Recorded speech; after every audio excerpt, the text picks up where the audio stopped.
I do feel great. Sometimes I feel as if it never really even happened. It was very, very quick. I was diagnosed in the August time, and then by, I guess, October, I was actually back at work. I've been a businessman and business. But coming here, I've become a more humble person. I want to talk to you about radiotherapy. Now, I know as far as conversation killers go, that's pretty much one of the best.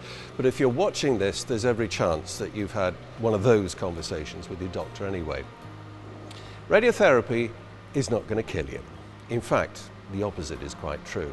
The trouble is, people have some very funny ideas about radiotherapy. They see it as a sort of microwave oven meets localized thermonuclear reaction with a touch of oxyacetylene welding thrown in. Well, it's none of those. How do I know? Well, mainly because I've been there myself. This is the radiotherapy unit. I've got follicular lymphoma. The doctors discovered it when they did biopsy on a lump that they took out from my neck. Bad news, it's incurable.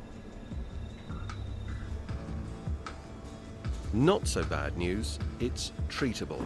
Put it simply, the aim is to live with it rather than die from it. We're all different, young, old, rich, poor.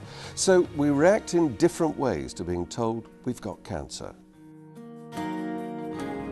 Why does this happen to me? Surely this is just something that happens to other people, and then actually realise that you're not special and it can happen to everybody. It was a terrible shock, just to be told you've got cancer. You know, why me? It was like an Exocet hitting you, and woof.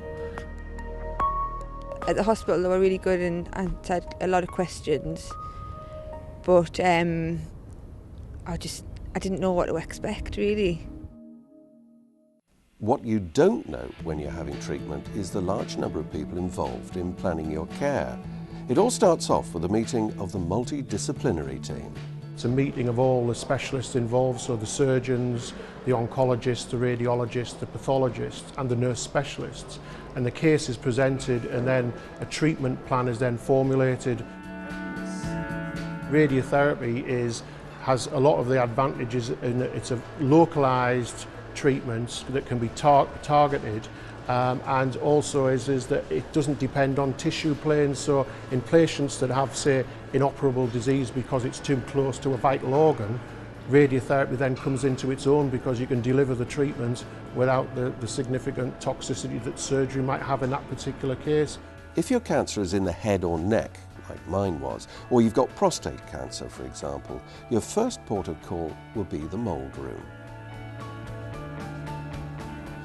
Feeling warmer? Yep. Okay, that's a good indication that it's starting to harden up, so you can appreciate it's a quick process. Doesn't take too long to take off.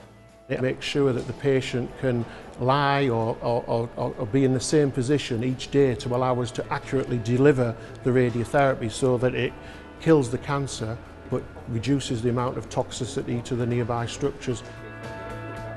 Given the complexities and the developments in radiotherapy techniques, most patients now will either have a CT scan or an MRI scan, which is used as part of the planning procedure, so that even though the patients will have had a CT and MRI scan as part of their diagnosis to stage the disease, they will still require to have what we call a CT or an MRI planning scan. And the difference between that is that that scan is performed with them with their mould on and in the actual position that they are going to get the treatment.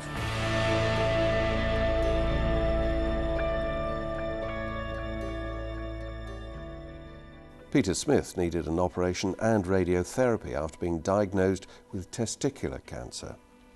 The strange thing was that at that point in time they had to put little tattoo dot marks around the front of my stomach. So I've got one either side, one on the front, which was just to allow the radiographer to pinpoint where they were going to treat.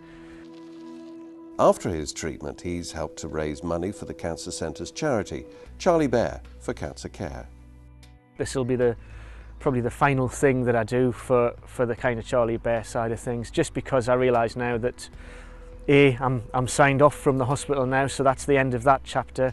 I got married last year and now we're expecting our first child in October, so obviously a lot of preparing to do, a lot of nappies and things like that to start getting used to, sleepless nights, and I think that I've always wanted to do my bit, and I'll always be there if they ever want anything from me in the future, but I think it's now time for me to start concentrating on the next chapter in my life and my family, really.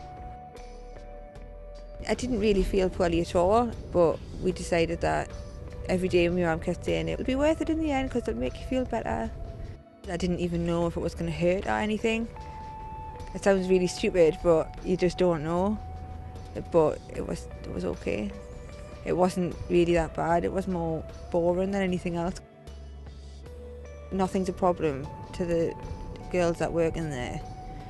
If you're feeling poorly, they'll sort you out straight away. And whilst the patient is on radiotherapy, they're generally seen at least once a week by a clinician or a nurse specialist so that we can monitor their progress, and generally most of the side effects can be remedied. Marilyn German was working as a volunteer in the Cancer Information Centre when she was told she had breast cancer. She now helps out there and in the Charlie Bear shop. And I carried on working as normal. My skin was very sore, but apart from that I was completely fine. No tiredness, no side effects at all. I think I get a lot of pleasure from helping people in this position, talking to them and hopefully helping them to come to terms with their cancer. 15-year-old Kelly Hudson has been doing work experience at a travel agent in Newcastle. 4 years ago, after an accident, doctors discovered Kelly had cancer.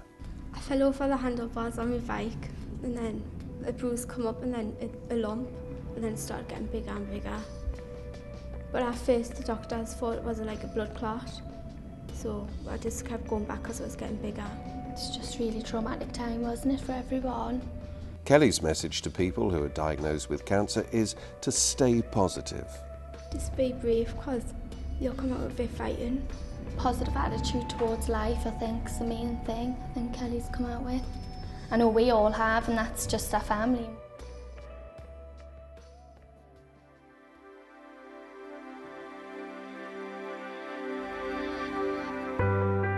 The Northern Centre for Cancer Care is one of the best equipped in the country. It's also got highly experienced, caring and knowledgeable staff. I decided, even though I've got all the much money I could go anywhere, I came here because I'm convinced that this is the best place to come to, the Freeman. Most patients, when they actually do come to the treatment and meet other patients, they find it quite reassuring, and actually they're comforted to know that they're not the only ones going through that experience. We sit down, we talk to each other, we help each other, and we go through the problems together, and we just laugh now, and all of us have come to terms with it, and that's the thing you have to do. You've got to remain positive. It's so important to be in a positive frame of mind. I think you need to vision yourself getting through it, being strong and plan for the future. In 2009, she was desperately ill. Suspected appendicitis had actually turned out to be kidney failure, and when she was being treated for that, doctors discovered cancer.